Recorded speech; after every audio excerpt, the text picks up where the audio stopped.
Excellence, Monsieur le Président de la Transition, chef de l'État, chef suprême des armées, de saluer l'engagement et le soutien de l'ensemble des forces vives de la nation en faveur de la transition, aux forces de défense et de sécurité de notre pays, qui depuis un certain temps sont engagés dans de vastes opérations pour la restauration de l'intégrité du territoire national, la sécurisation des personnes et des biens.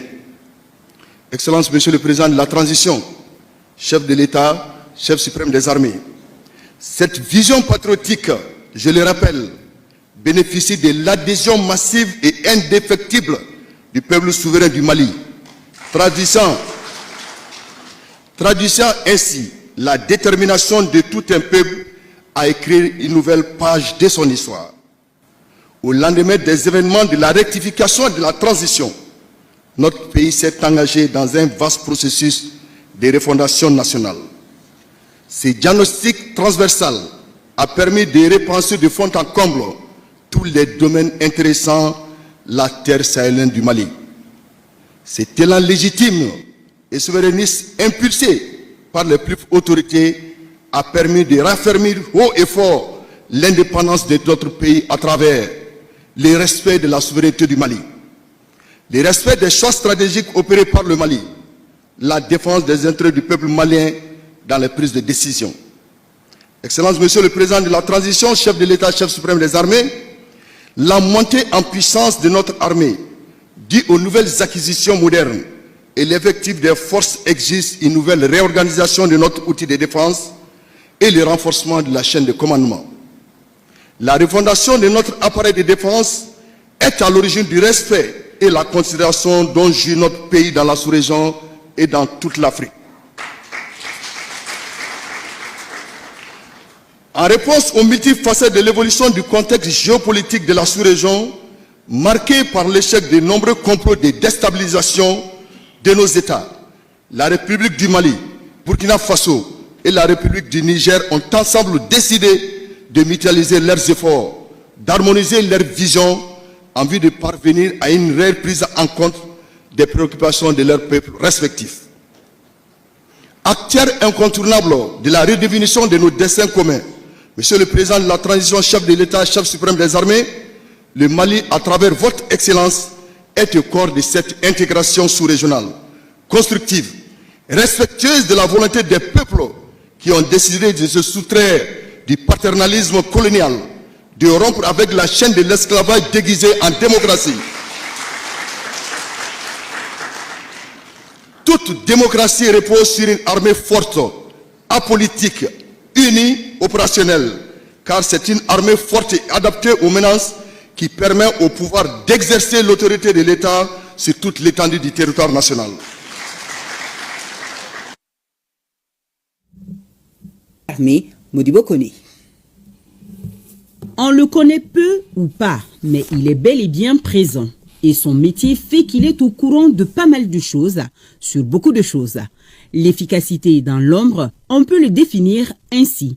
Comme ses prédécesseurs, son poste a une portée nationale, car il s'agit de la sécurité d'État.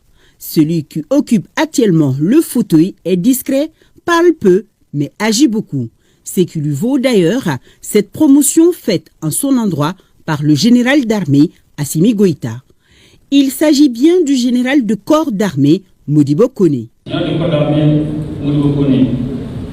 me remets les insignes du grade régional de corps d'armée à titre exceptionnel. Ces images sont rares. Les quelques-unes que nous nous sommes appropriées le montrent au front, vaillant sur le théâtre des opérations. Le général de corps d'armée Modibo Kone, après la chute des régions du Nord, s'est beaucoup investi dans la stabilisation du front en vue de la reconquête territoriale. Ceux qui ont été récupérés lors de l'attaque du Mali, c'est les 5 PM. Début de sa carrière, il est issu de la 11e promotion 92-99 du Prytanée militaire de Kati. Ensuite viendra sa formation à l'ENIA de 99 à 2002. Pour se performer, il intégra les cours d'application de garde spéciale en Chine en 2009. L'adage nous dit que tous les sentiments guerriers viennent d'ambition, non de haine. Oui, mener le combat pour son pays afin de le sortir des griffes de l'envahisseur, le général de corps d'armée, Modibo Okone, est pétri dans cette moule depuis l'école d'état-major de Koulikoro qu'il fréquentera de 2014 à 2015. Sa vie professionnelle est aussi dense que ses formations. Comme première affectation, il a été envoyé à la 4e unité méariste d'Inabak dans le cercle de Thessalite, comme commandant d'unité adjoint de 2002 à 2007. Commandant de la 8e compagnie territoriale de Kidal en 2007 et 2009. De là-bas, il devient le commandant de la compagnie territoriale du district de Bamako pendant 1 an. De 2011 à août 2020, il faisait partie de la 4e unité méariste de Gossi, commandant du 1er groupement territorial de Kaï, puis celui du 5e groupement territorial de Mopti. Il faut noter aussi son passage au poste tactique en tant que commandant. C'est pour dire que le militaire est un homme de terrain. De 2003 à 2020, il fait partie de toutes les grandes opérations effectuées. Il s'agit de Assalam 1 et 2, Djigitougou, Badenko, Dambé et Maliba. La République est reconnaissante envers ses serviteurs. Le général de corps d'armée Modibo Okone, parmi ses valeureux soldats qui n'hésitent pas à braver les intempéries contre l'ennemi.